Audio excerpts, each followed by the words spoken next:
అండి అందరికీ నమస్కారం. వరలక్ష్మి వ్రతం స్పెషల్ రెసిపీతో మీకు స్వాగతం పలుకుతోంది మీ ఆఫర్ మెనూ ఛానల్. ఈ రోజు మీరు చూసేపోతున్నారు పెసరపప్పు పాయసం.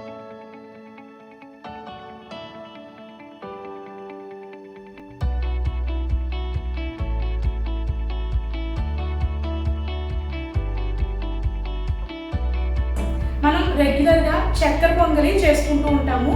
ఇది వచ్చేసి అదే ప్రొసీజర్లో ఉంటుంది. కాకపోతే చక్కెర పొంగల్కి మనం బియ్యం అనేది ఎక్కువ వేస్తాము, పెసరపప్పు తక్కువ వేస్తాము. ఈ రెసిపీలో పెసరపప్పు క్వాంటిటీ ఎక్కువ ఉంటుంది, అలాగే బియ్యం క్వాంటిటీ తక్కువ ఉంటుంది. వరలక్ష్మి వ్రతానికి ఒక మంచి ప్రసాదం అని చెప్పి దీన్ని చెప్పచ్చు. సో పెసరపప్పు పాయసం ఎలా తయారు చేయాలో ఇప్పుడు మనం చూసేద్దాం. ముందుగా కుక్కర్లో ఒక కప్పు పెసరపప్పు అలాగే అరకప్పు బియ్యాన్ని వేసుకొని బాగా కడిగి దీంట్లో 2 కప్పుల పాలు 2 కప్పుల నీళ్లు పోసుకోవాలి. పాలు పోసుకొని కుక్ చేయడం వల్ల పాయసం అనేది చాలా బాగా మంచి టేస్ట్ వస్తుంది. ఈ విధంగా తర్వాత వీటిని బాగా కలిపి కుక్కర్ మూత పెట్టి 3 విజిల్స్ వచ్చే వరకు కుక్ చేసుకోవాలి. తర్వాత స్టవ్ మీద ప్యాన్ పెట్టుకొని దీంట్లో 2 స్పూన్స్ నెయ్యి వేసుకోవాలి.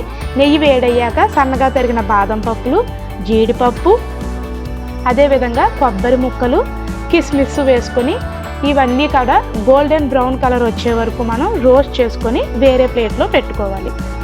తర్వాత ఇదే ప్యాన్లో 1 కప్పు బెల్లాన్ని వేసుకొని 1 కప్పు నీళ్లు పోసుకోవాలి. ఈ బెల్లం అనేది పూర్తిగా నీళ్ళల్లో కరిగిపోయే వరకు మనం ఉంచాలి. తరువాత ఇలా కరిగాక మనం ఈ నీళ్ళని ఒకసారి వడబోసుకున్నట్టయితే కనుక బెల్లంలో ఉండే మట్టి ఏదైతే ఉందో అది మనకి బయటకు వచ్చేస్తుంది.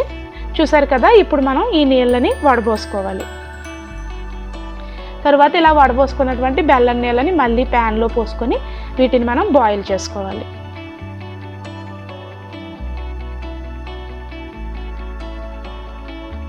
ఇలా బాయిల్ అయినటువంటి బెల్లం నీళ్ళల్లో మనం ముందుగా కుక్ చేసుకున్నటువంటి అన్నం మరియు పెసరపప్పు మిశ్రమాన్ని వేసుకొని బాగా కలుపుకోవాలి. ఇది చూడడానికి చక్కెర పొంగలి ప్రొసీజర్లో ఉంటుంది, కానీ మనం చక్కెర పొంగల్లో బియ్యం ఎక్కువ వేస్తాము, పెసరపప్పు తక్కువ వేస్తాం. ఇది ఆపోజిట్లో ఉంటుంది, టేస్ట్ చాలా బాగుంటుంది. తర్వాత దీంట్లో మనం 1 కప్పు పాలను పోసుకొని ఒక 2 నిమిషాల సేపు ఉడికించుకోవాలి. తర్వాత దీంట్లో మనం ఇలాచీని వేసుకున్నట్టయితే కనుక మంచి సువాసన అనేది వస్తుంది పాయసం. అలాగే ఫైనల్గా ఇంపార్టెంట్ స్టెప్ ఇది, దీంట్లో పచ్చి కొబ్బరి పేస్ట్ని మనం కంపల్సరీ వేయాలి. ఈ పచ్చి కొబ్బరి పేస్ట్ వేయడం వల్ల మనకి పాయసం టేస్ట్ అనేది చాలా చాలా బాగుంటుంది. ఇలా వేసుకున్నాక దీన్ని మనం బాగా ఒకసారి కలుపుకోవాలి. తరువాత దీంట్లో మనం ముందుగా వేయించుకున్నటువంటి జీడిపప్పుల్ని వేసుకొని ఒకసారి మంచిగా కలుపుకోవాలి.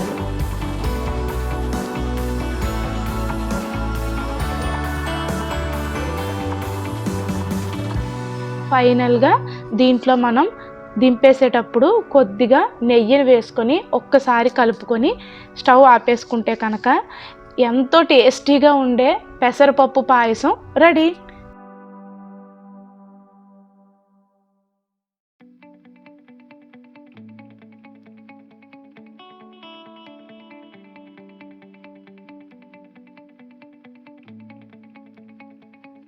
చూసారు కదండి, పెసరపప్పుతో ఎంతో సింపుల్గా టేస్టీగా పరమాన్నం ఎలా తయారు చేసుకోవాలో.